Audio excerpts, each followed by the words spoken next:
Jadi saya ini pada dasarnya adalah seorang researchers. Jadi marketing researchers. Jadi tadi mungkin belum disebut bahwa saya adalah founder dari Prom Research. Jadi Prom Research itu adalah salah satu perusahaan marketing research di Indonesia yang startnya tahun 99, alhamdulillah 25 tahun di bisnis. Nah, sebagai researchers ya, modal utamanya adalah observasi. Jadi kita sebagai research, kita harus selalu melakukan apa yang saya sebut sebagai 360 observations. Jadi semua hal itu harus kita lihat. Utamanya yang sangat berimpact pada bisnis kita. Digital world ya, era digital ini saya kira sudah sangat sering dibahas. Semua orang terpengaruh oleh yang disebut sebagai digital era. Hari ini saya ingin memperlihatkan observasi saya tentang digital marketing dalam prakteknya. Jadi kalau kita perhatikan di sini, definisi dari digital marketing sendiri, Cottrell bilang digital marketing is a set of activities that a company or person runs on the internet, ya, in order to attract new business and develop a brand identity. Kemudian American Marketing Association bilang bahwa digital marketing refers to any marketing methods conducted through electronic device which utilize some form of computer, including online marketing effort conducting on internet.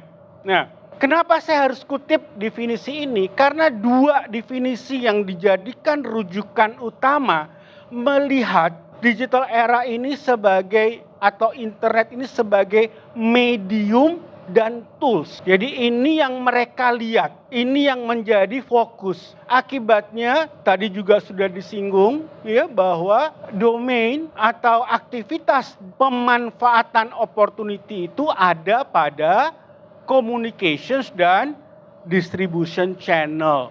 Dan ini berkembang sangat pesat. Kalau kita perhatikan cara pandang saat ini, orang melihat apa yang dilakukan oleh orang-orang di internet. Jadi kalau mau research yang dilakukan utamanya ada yang terkait dengan sikap atau perilaku berinternet. Jadi di situ misalkan sebagai contoh saja ya, mereka melakukan research tentang internet shopping. Mereka jawab pertanyaan-pertanyaan tentang mengapa orang melakukan shopping online. Nah, muncullah jawaban-jawaban.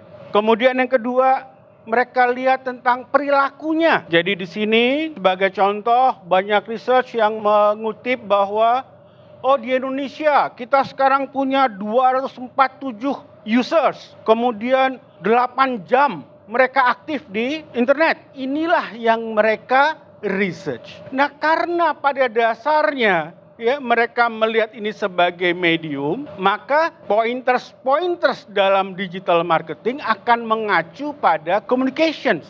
Jadi inilah yang banyak dibahas orang. Dan ini adalah suatu titik awal yang benar. Tapi ya, buat saya sebagai marketers, ya theoretical tentunya, ya academician, researchers gitu ya, maka saya melihat ada yang kita lewati, ya, ada yang terlewat di situ.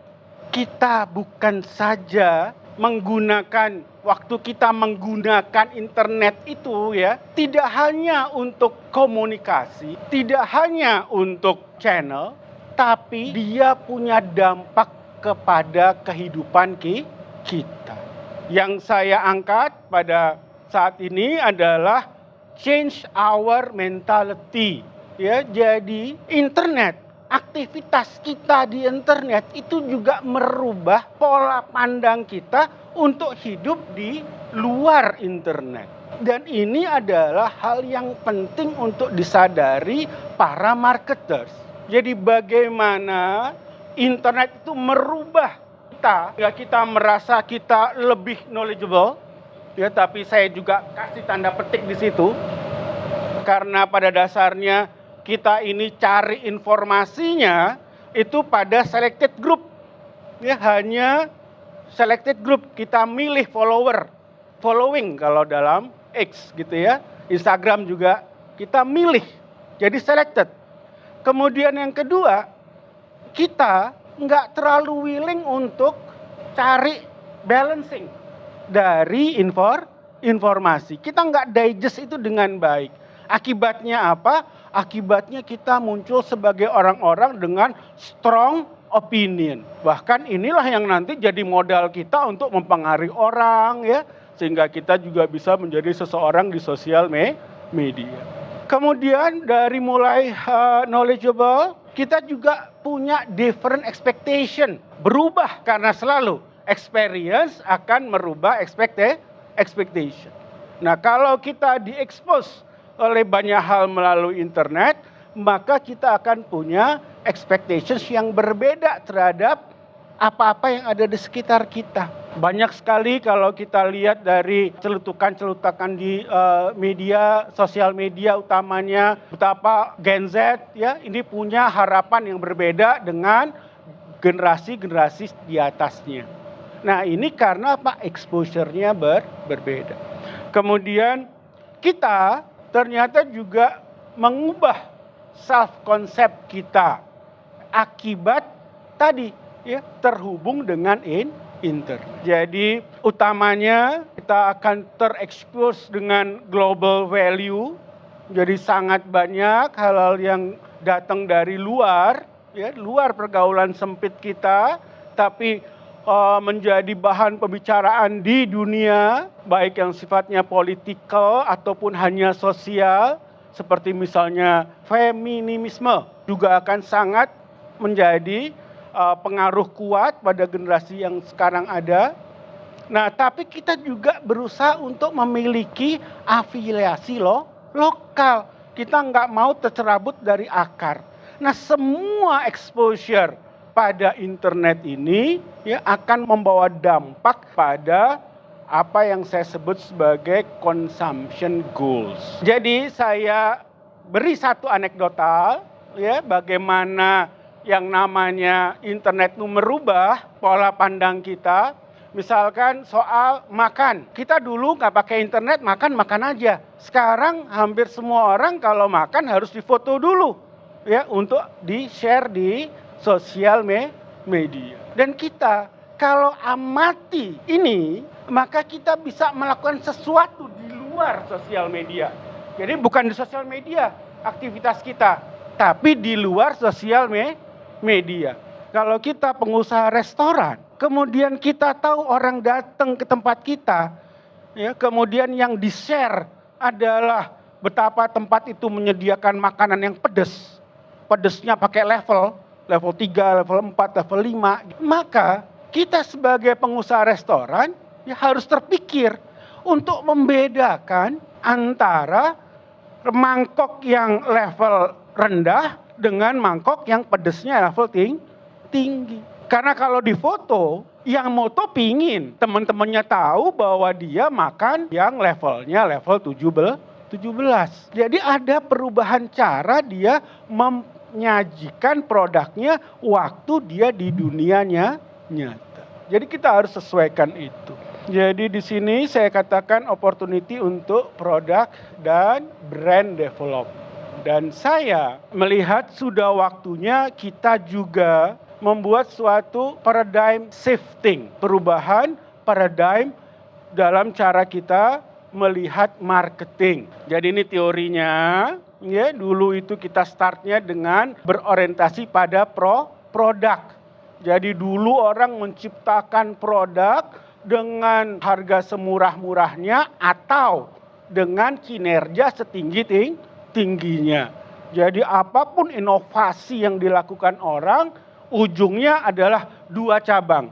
Yang pertama bisa bikin harganya makin turun atau makin banyak kelebihan dalam barang-barang yang dijual. Itu dinamakan zaman product oriented.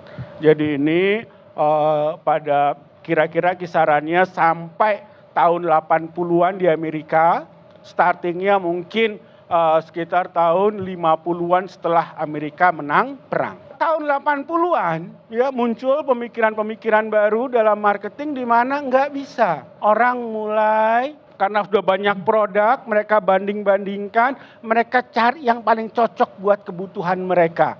Ya, maka ketika itu muncullah yang disebut sebagai consumer oriented.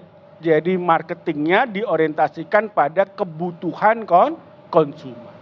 Dan sekarang sudah waktunya ya kita akan masuk kepada yang saya sebut sebagai moment oriented. Ya, jadi di sini kita tidak saja melihat kebutuhan konsumen, tapi apa yang disebut sebagai tujuan konsumsi atau consumption goals. Jadi pada saat ini perspektif yang ada itu kita sebut sebagai atomic perspektif. Jadi yang menjadi fokus adalah konsumernya. Jadi kalau misalkan kita produknya adalah produk kosmetik gitu ya, maka yang kita lihat, kita research, kita amati adalah konsumennya. Ya, yang kira-kira kita bayangkan middle class, perempuan, kemudian adult, young adult, ya middle age, bukan middle age tapi first jobbers lah kalau dalam bahasa kami. Ya, itu sebagai main consumers. Kita berusaha untuk cari apa yang mereka butuhkan ya waktu mereka membeli atau menggunakan kosmetika. Nah, itu adalah pendekatan atomik karena yang menjadi fokus adalah konsumernya. Bagaimana kita bisa menjadi lebih baik? Maka kita akan menjadikan atomic perspektif tadi itu sebagai molekul perspektif. Jadi kita tidak melihat konsumer sebagai sesuatu yang terpisah dari apa yang menjadi network of associationsnya dia. Jadi di sini ada 4 poinnya, poin titiknya, consumer, relevant communities, props, dan product. Ini sebagai contohnya saja. Kalau kita misalkan bicara mengenai laundry, ya maka kita bicara tentang moms, kita bicara relevan community-nya adalah husband, kid, ART-nya gitu ya. Kemudian produknya sendiri tentu aja deterjen, sementara prop-nya adalah bucket dan washing machine. Jadi ini adalah molekul perspektifnya. Di sini kita lihat yang paling penting adalah apa role produk kita di sana. Untuk sebagai notes-nya saja, saya bilang kita hanya mengubah perspektifnya saja. Barangnya tetap sama. Karena gimana pun juga tugas kita sebagai marketers adalah memfasilitasi antara apa yang kita sebut sebagai value offer dengan apa yang menjadi keperluan dari consumers. Kita adalah fasilitatornya. Nah, di sini ya yang saya ingin kita perhatikan adalah momennya. Jadi kalau kita jual beverages misalkan, kita nggak lihat consumersnya, tapi lihat bagaimana momen-momen yang bisa men-trigger keperluan beverages. Jadi bisa breakfast, lunch, dinner, kemudian productive activity, sport, gathering, ya, ini adalah hal-hal yang bisa menjadi trigger untuk momen terjadi konsumsi. Nah, yang terakhir, ini saya katakan bahwa kenapa kita bicara momen orientasi pada saat ini, karena ya tools-nya ada. Digital era itu menyediakan kita yang pertama adalah akses terhadap consumption moment. Kemudian kita bisa menginduce purchase based on the moment consumption lebih mudah. Jadi ini merubah cara pandang kita yang tadinya kita hanya mendasarkan pada STP, segmentation, kemudian targeting dan positioning. Sekarang ya kita bisa fokus kepada consumption goals.